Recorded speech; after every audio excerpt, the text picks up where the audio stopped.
आज की कहानी है साधु। एक कस्बे में एक साधु अपनी एक छोटी सी कुटिया डालकर रहता था। वो हमेशा प्रभु के ध्यान में मग्न रहता था।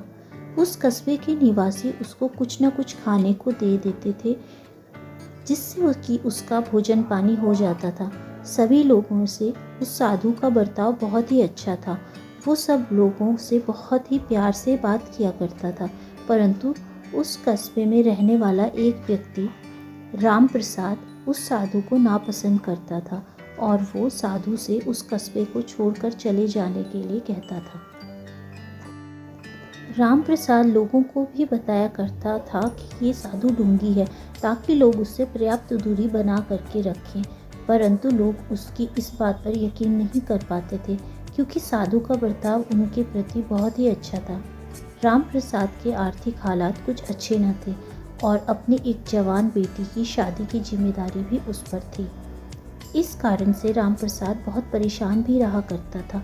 एक बार राम प्रसाद को अपनी बिरादरी से एक रिश्ता अपनी बेटी के लिए आया, जो कि बहुत अच्छा था। लड़का और उसका परिवार दोनों ही संपन्न थे। लड़का दिखने में भी बहुत अच्छा था। राम प्रसाद चाह रहा था कि किसी भी तरह से ये शादी करा पाए, पर एक ही अड़चन थी, वो थी पैसा। इस बारे में ही सोचते सोचते राम प्रसाद बहुत परेशान रहा करता था।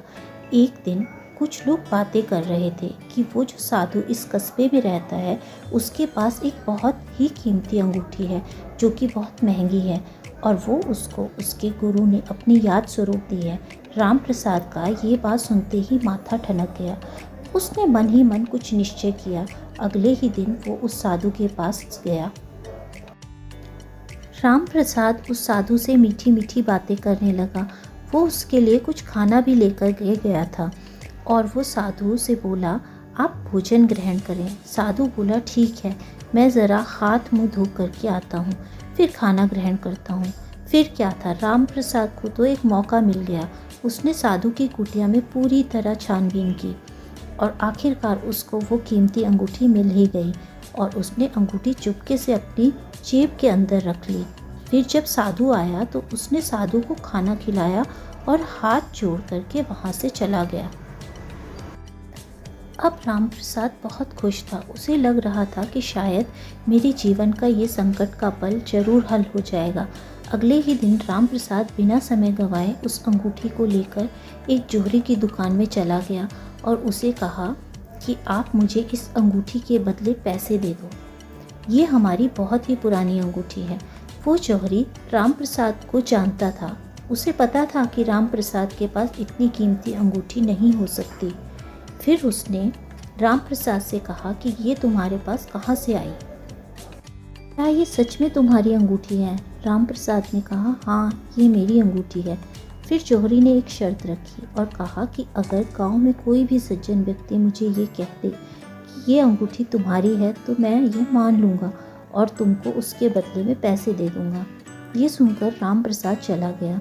वो रात भर सोचता रहा कि अगर मैं ये बात किसी को भी बताऊँ कि ये अंगूठी मेरी है, तो कोई भी गांव वाला इस बात पर विश्वास नहीं करेगा, क्योंकि मेरे आर्थिक हालात लोगों से छुपे हुए नहीं हैं। तो मैं क्या करूं? यही सोचते सोचते राम प्रसाद की आंख लग गई।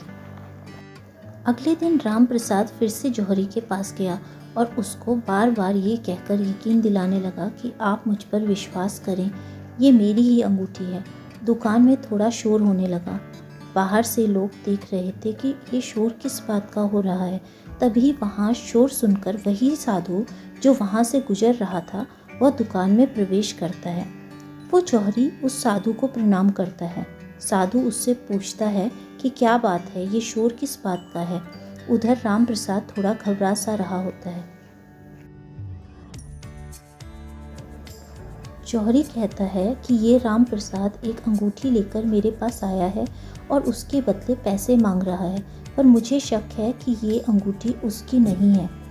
साधु बोला, जब वो कह रहा है कि उसकी अंगूठी है तो आपको मानने में क्या आपत्ति है? जौहरी कहता है कि मैंने एक शर्त रखी है, अगर कोई भी एक सज्जन व्यक्ति ये बोल दे कि ये उसकी अंगूठी है तो मैं मान जाऊंगा। तब उसने वो अंगूठी उस साधु को दिखाई। साधु ने जैसे ही वो अंगूठी देखी तो वो पहचान गया कि ये तो उसकी अंगूठी है। ये देखकर राम प्रसाद डर गया।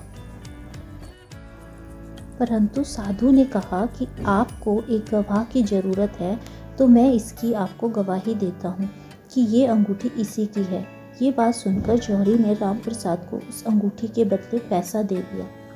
जब राम प्रसाद और साधु दुकान से बाहर गए तो राम प्रसाद की आंखों में आंसू थे और वो साधु के चरणों में गिर गया और अपनी गलती की माफ़ी मांग रहा था और कह रहा था कि मैंने एक सच्चे साधु को पहचानने में इतनी गलती कर दी।